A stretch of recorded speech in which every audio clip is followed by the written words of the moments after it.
Une rose jetée dans les eaux du lac, à la mémoire de tous les morts. Aux côtés d'un autre enfant de Ravensbrück, Lili Lenniel entonne le chant des déportés. Intense moment de recueillement pour ces survivants de l'enfer nazi et leurs descendants.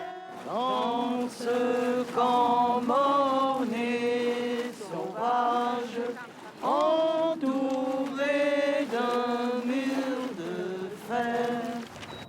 Dans ce lac en bordure du camp furent retrouvés des ossements et des cendres. Quelques mois avant sa libération par l'armée rouge, les nazis y avaient installé une chambre à gaz. Il ne faut jamais oublier que cela fut. Et pour moi, c'est important. Aujourd'hui, à 80 ans après, je reviens, je revois ce lac affreux et en même temps, regarder d'un calme, d'une beauté. On n'imagine pas que ces horreurs aient pu se produire à l'époque. Lili avait 11 ans lorsqu'elle fut déportée ici avec sa mère et ses deux frères. Robert, 9 ans, André, 3 ans et demi à peine. Ils vécurent ici 14 mois terrés dans des baraquements surpeuplés et insalubres, terrifiés par les nazis et leurs chiens, dans l'angoisse quotidienne de ne pas retrouver leur mère, réquisitionnée à l'Arbeit, les travaux forcés, 12 heures par jour.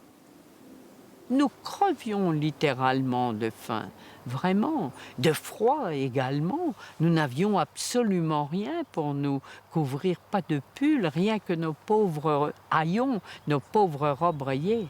La nuit, l'on entendait les cris de ceux qui avaient des cauchemars, ils étaient nombreux. L'on entendait les toux de tous ces tuberculeux.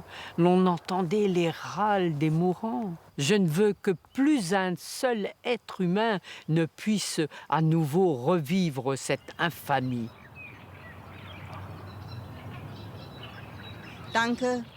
Merci d'avoir encore le courage de revenir dans ce lieu d'enfermement et de nous aider à comprendre. Avec Lili Lenniel, il ne restait ce dimanche que 9 survivants pour assister à ces commémorations du 80e anniversaire de la libération du camp de Ravensbrück. Plusieurs dizaines de milliers de résistantes, juifs, tziganes ou personnes homosexuelles, n'en sont jamais revenus.